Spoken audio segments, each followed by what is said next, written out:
Well, hello and welcome back. And today's video is a pretty cool cake, I think, in my opinion. It was a special birthday cake, and it is a Phantom of the Opera inspired cake. So I hope you enjoy.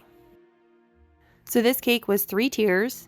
The middle and the top tier were red velvet with cream cheese filling. And then the bottom tier was toasted marshmallow, and everything was covered in Swiss Meringue Buttercream.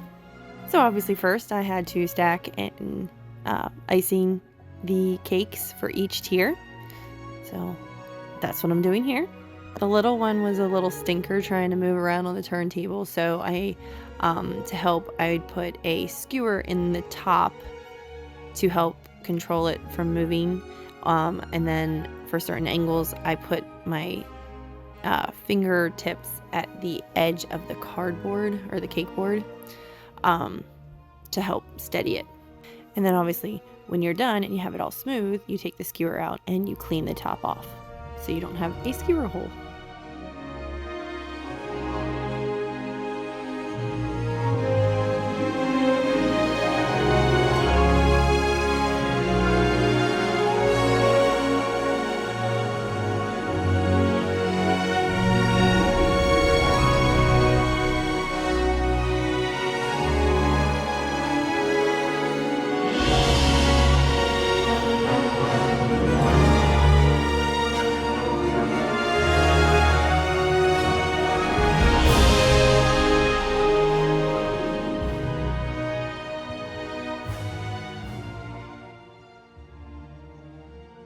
So next, the 2 tiers, the top and the bottom, were completed just with black. And then for the middle tier, I added a stencil that I had cut in acetate. And then I added the black Swiss Meringue Buttercream to leave the pattern, the stencil pattern, on the cake.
It is good. Obviously you want to have your cake nice and chilled for this one to put a stencil on.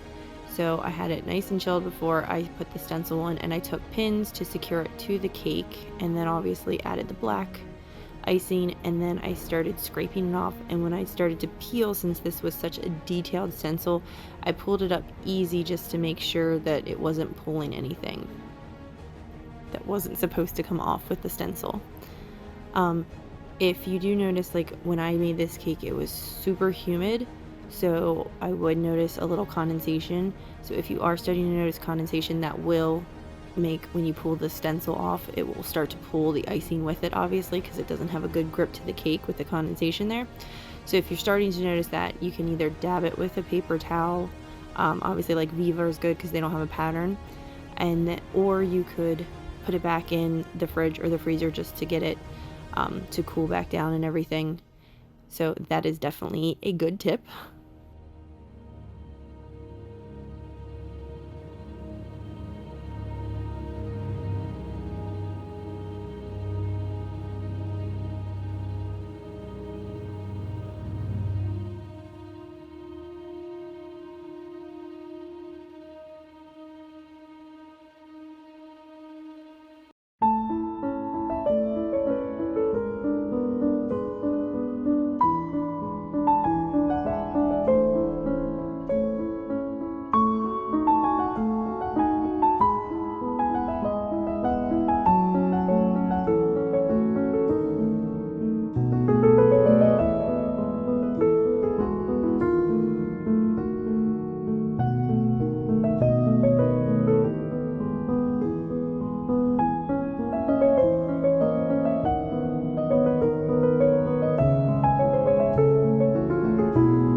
After I did the sides, I popped it back in the fridge or the for me, I did the freezer, but you can do the fridge. Then I took a little X-Acto and I cut any of the little pieces of stencil or the icing that had went above the cake. So I'm cutting those off there. Then after I got the sides done, I wanted to bring some of the stencil to the top. So I put the main, like one of the main full stencils in the middle of the top of the cake, and then I took one of the side little corner pieces to put in each of the four corners, because obviously there was going to be a tear on top of this, so I wanted something more than just a little bit you were going to see with the tear sticking on it. Now after I did the main stencil, I could have put it back into the fridge or the freezer to chill it again to make sure, because if it's slightly, starting to warm up, if the stencil touches it, it could mess that middle stencil up. So I was very careful not to touch it, which did make it a little more difficult. So if you want to make it a little easier on yourself, just pop it back in the fridge or the freezer to chill, so you don't have to worry about it touching that.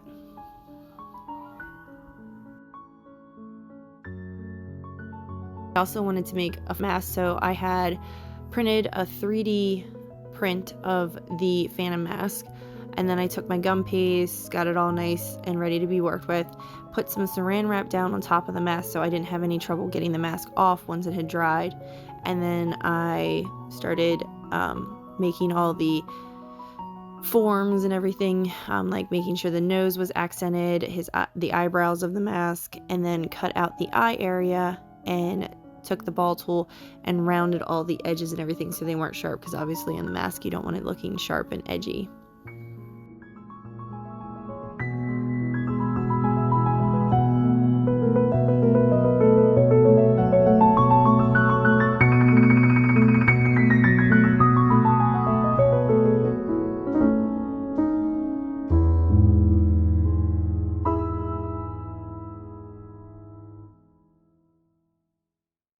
And then, of course, I had to trim the edge so it had the shape of the mask.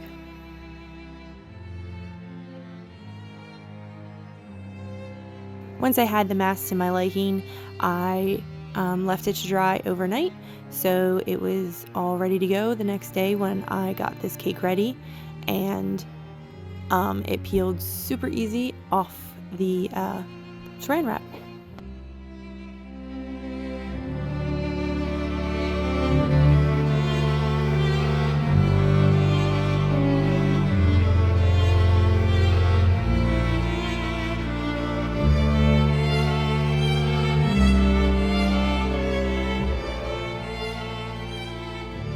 Here, obviously, I am supporting the cake with some skewers and then stacking the cakes.